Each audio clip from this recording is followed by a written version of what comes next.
Então Jesus saiu do templo e, ao caminhar, seus discípulos chegaram mais perto dele para lhe apontar as construções do templo. Ele, entretanto, lhes observou: Estás vendo todas essas coisas? Com toda certeza eu vos afirmo que não ficará aqui pedra sobre pedra, pois serão todas derrubadas. Mateus capítulo 24, versículo 1 até o 2. Quando Jesus afirmou que não ficaria ali pedra sobre pedra que não fosse derrubada, ele estava se referindo ao templo de Israel e também ao seu próprio corpo. O primeiro templo foi idealizado por Davi. Entretanto, coube a Salomão terminar o primeiro templo. Porém, o filho de Salomão, Roboão, não deu a mesma atenção à construção do templo, nem deu a devida atenção ao templo, até a invasão do rei Nabucodonosor. Com a invasão do rei Nabucodonosor, o templo foi destruído, cumprindo as profecias de Jesus que disse: Não ficará aqui pedra sobre pedra que não fosse derrubada. Mesmo depois da destruição do templo, alguns fiéis ainda iam oferecer sacrifícios nas ruínas do templo. O segundo templo foi erguido depois da libertação dos exilados da Babilônia, conforme a autorização do rei Ciro da Pérsia, e também do ministério de Neemias e Esdras. Neemias começou a reconstruir os muros de Jerusalém, e no livro de Neemias capítulo 6, versículo 3 diz assim: Estou em uma grande obra e não posso parar.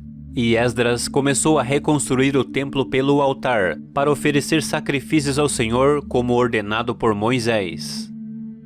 Quando os alicerces do templo estavam completos, os judeus realizaram uma comemoração. Aqueles que se lembravam do templo de Salomão choraram quando viram o seu templo, porque sabiam que não seria tão bonito como o antigo templo. Eles estavam sem a Arca da Aliança, que jamais foi encontrada. No lugar do candelabro de ouro de Salomão, foi colocado um novo com 7 hastes, juntamente com uma mesa de ouro para o pão da propiciação.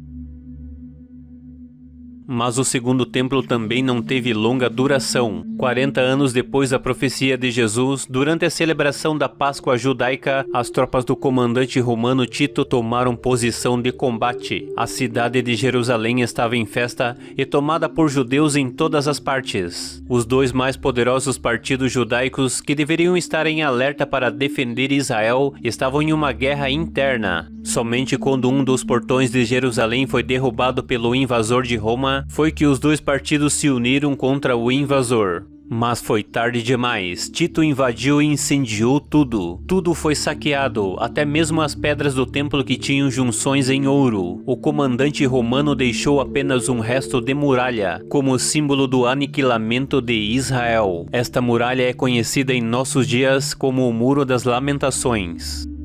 Mais de 1 milhão de judeus morreram nesta batalha. Todos que passavam por Jerusalém e suas estradas viam os judeus martirizados e crucificados nas ruas. Israel desapareceu como nação e os judeus foram espalhados pelo mundo.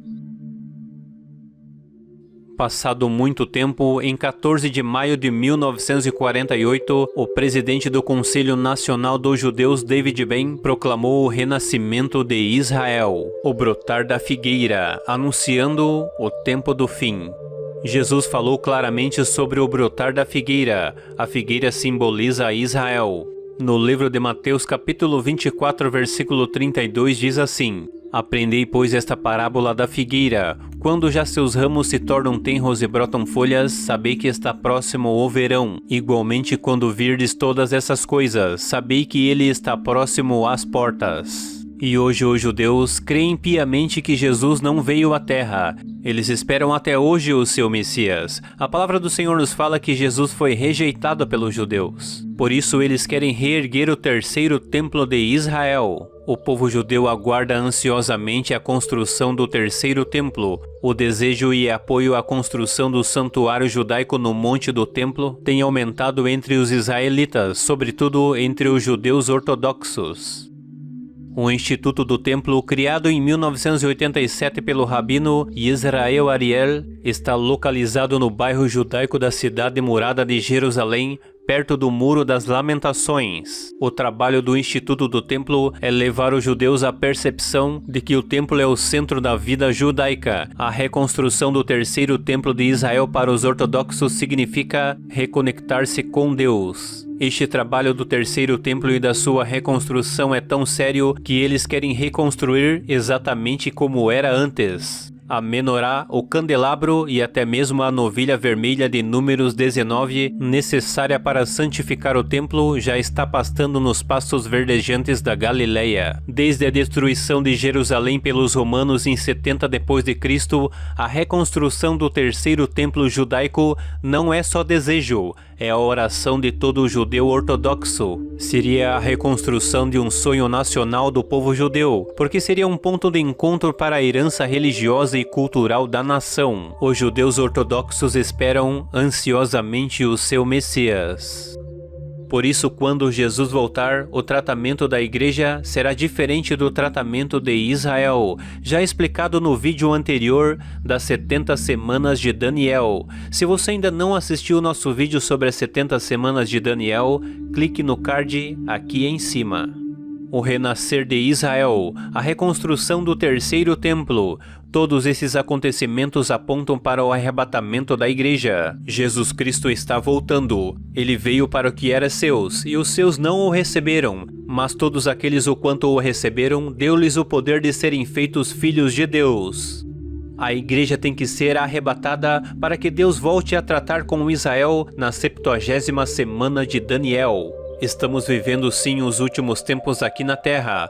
Logo logo o nosso Mestre vai voltar e estaremos para sempre com ele. O arrebatamento vai acontecer a qualquer momento. Por isso os cristãos devem estar em alerta para não ser pego de surpresa. Nós somos a geração do arrebatamento, a geração que vai ver Jesus Cristo voltando nos ares. O dia exato desse evento nunca foi revelado.